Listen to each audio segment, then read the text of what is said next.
Hi, boys and girls. I'm going to read from Ruby Holler again, and we are on chapter 23. Ready. Flora ran her hand over the edge of the boat. She couldn't believe that she and Tiller had fixed this boat, and she almost wished there was something else to build. Maybe this is one thing I'm not too awful at, she thought. Maybe my mother or father were builder of things. She glanced around the barn and up at the old stained rafters, feeling a little sad that this was the end of it, and the old man didn't even know it. Inside the cabin, she found Dallas in the loft, trying on his new hiking boots. Boat's done, Florida said. You want to see it? It's done? All completely done? Yep. Where's that old lady? Her name is Sari, Dallas said. Quit calling her the old lady. I'll call her whatever I want to call her, Florida said. Quit telling me what to do. You're not my boss. Who said you were the boss?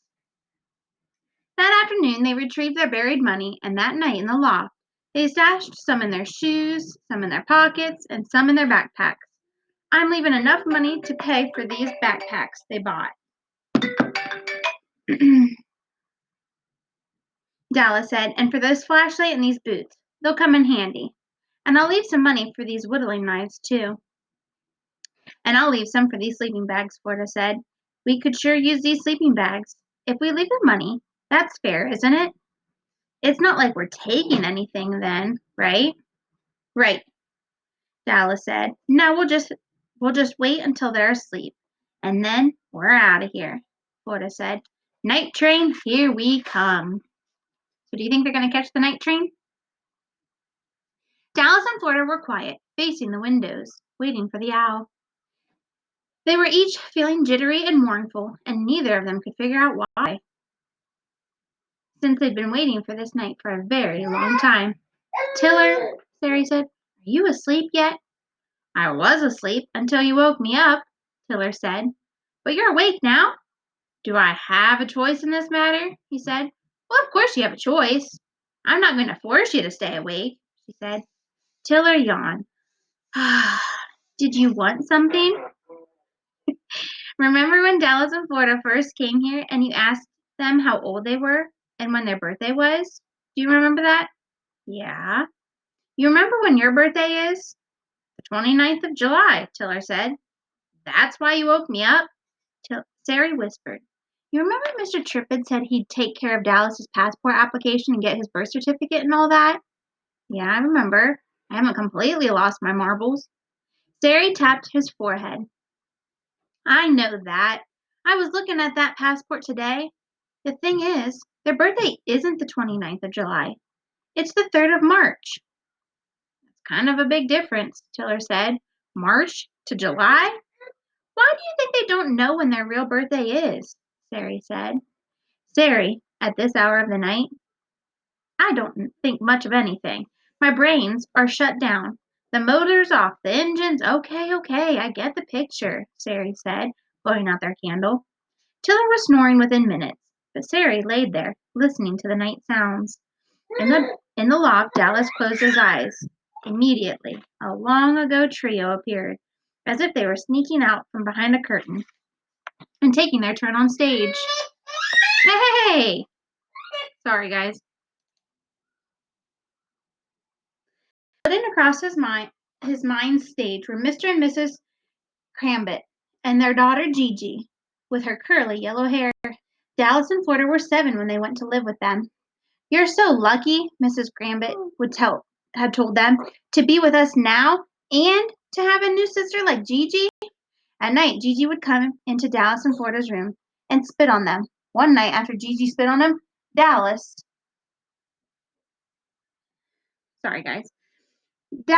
hit her.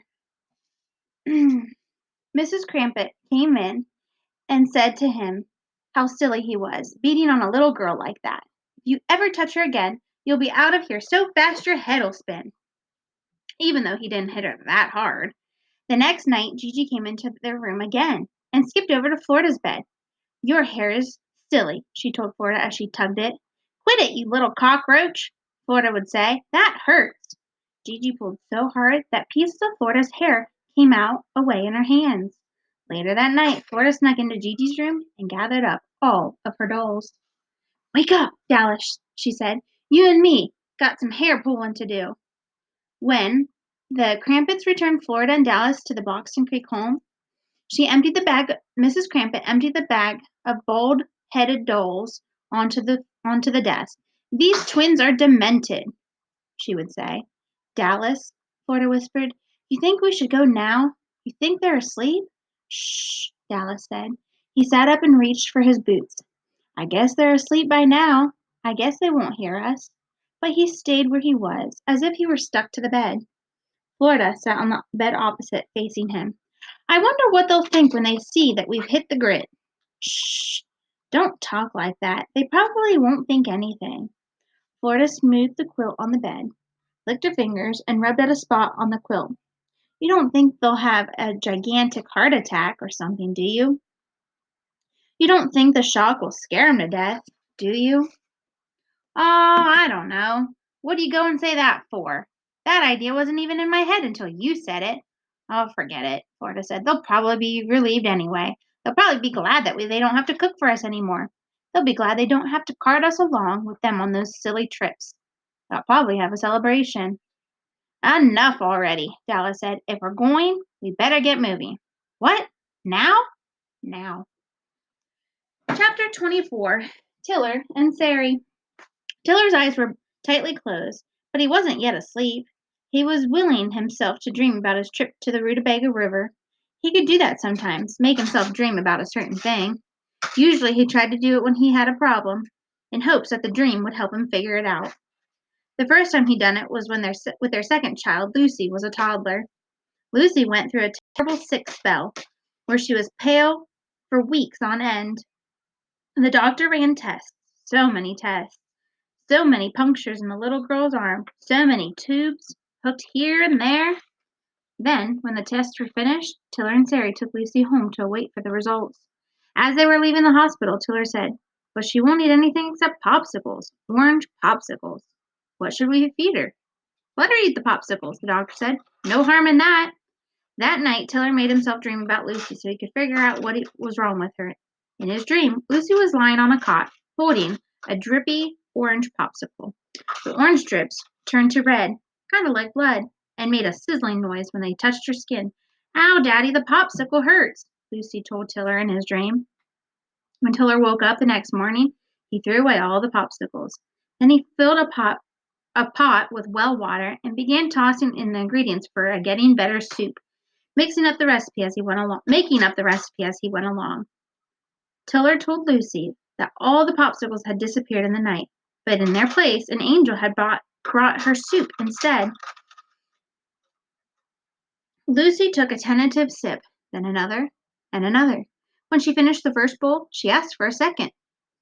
By evening, she was chasing Buddy on the front porch. By the next morning, she was racing to the creek, her cheeks pink, her little arms flapping beside her like wings. When Tiller returned alone to the doctor's office the following week, the doctor apologized. The tests were inconclusive, he said. We'll need to do more tests. No need, Tiller said. It was those popsicles, orange popsicles. She must be allergic to them. The doctor was a little skeptical. I don't think. No, trust me, Tiller said. Orange popsicles. Now, as he laid in the bed of the cabin, thinking about his trip to the Rutabaga River, he again asked his mind to dream. This time he hoped the dream would tell him whether he should take the trip or not. He was feeling anxious about leaving Sari and nervous about being responsible for a little girl. Would he have enough patience for her? Beside him, Sari was also awake, and she, too, was nervous about her upcoming trip. For so long she had dreamed of taking a trip by herself, without Tiller. She had been with him nearly her entire life, and she wanted to see if she was different when she was alone. Would she think different? Would she do different things? Who was she when she was by herself? She drifted off to sleep, but when Tiller's snoring woke her, she got up and went into the living room and opened the trunk in the corner. In it were bits and pieces of her past. Their grown children's wedding photos, and beneath those, drawings from when their children were young, and farther down, she found a photo of herself when she was 19, standing in front of a cafe in New York City. Sari peered at her younger self, with her long dark hair and smooth skin. She had gone to New York to attend college. so excited, so eager for all the sounds and smells of that busy city. She'd been there 2 weeks when Tiller appeared at her door. "I decided to come too," he said. "I missed you." "You can't," she told him. "Go home." "Home? I want to be here with you. I'm going to get a job and—" "No, not here you aren't," Sari said. "Go home." She closed the door on him and stood there, angry at first, and then mortified at what she had done. He looked so stunned, standing there. A week later, a postcard came from Ruby Holler. On it, Tiller had said, "The maples are blazing rubies." Next week, another postcard. "The maples have turned gold, and willow leaves floating along the creek." On Tiller went like that, sending a postcard every week for the next 6 months, each with a note about what was happening in Ruby Holler, how the first snow sifted down, how an ice storm left millions of diamonds dazzling in the trees. By spring, Sarah had grown increasingly agitated by the loud noises of the city, and the screeching trucks and blaring horns, and the pounding of jackhammers. The smell of the city, which had first delighted her, now began to annoy her. Sausages and donuts, tar and gasoline, sewage. When she received Tiller's postcard about the first purple um, flowers springing up beside the creek and new leaves dangling like emeralds, she packed her bags and moved back to Ruby Holler. And there in the trunk, in the cabin, beneath the picture of Sari in New York, was a photo of Tiller and Sari on their wedding day. She looked closely at Tiller's smooth skin, that tall, straight back, that engaging grin. She stared at her younger self. "Who are you inside there?" she asked Sari in the photo. Sari closed the trunk. Maybe these trips they were planning were foolish. She crossed the room to the loft ladder, listening. Aside from Tiller's occasional snores, it was awfully quiet in the cabin tonight. And that's probably because they already left to try to catch the night train. And she doesn't realize that they already left. All right, I'm going to go ahead and stop there because chapter 25 is a longer chapter. And then we'll have to see if they hopped on the freight train or what happened. All right, boys and girls, have a good day. Bye.